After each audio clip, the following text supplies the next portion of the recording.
Hello, welcome. I'm Franklin with P2B Support Network. What's your name? So my name is Oyinkoro Banks, and I reside in Boston, but I'm also from the Niger Delta of Nigeria. Oh, which state precisely? Bayelsa State. Okay, so I see you have a question for P2B. What would the question be like? Right. So I have several questions, but I had to streamline them into this one. And the first question is, what are your immediate plans for the Niger Delta should you emerge president?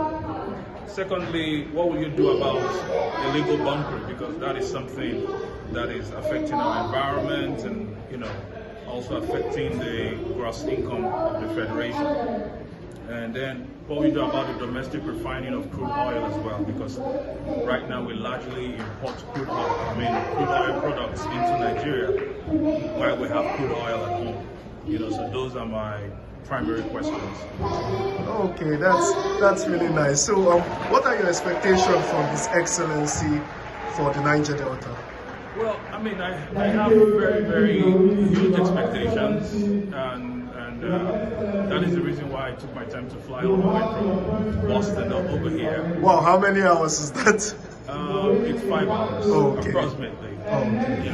Approximately 5 hours. And so, my expectations are huge. I'm a young man, and we've experienced so much in Nigeria. And Peter Obi kind of beams a light of hope that we can see clearly, such that we are beginning to, I personally am beginning to feel this compelling zeal, to want to be around and support whatever he's doing and all that, because we see that he has a pragmatic approach to life and to problems, and he's been able to show himself credible while he worked at the bank and also while he served 8 years as governor of Anambra State. Thank you so much, Mr. Banks. It's P2B Support Network. We're trying our best to make sure he becomes president in 2023. Thank you.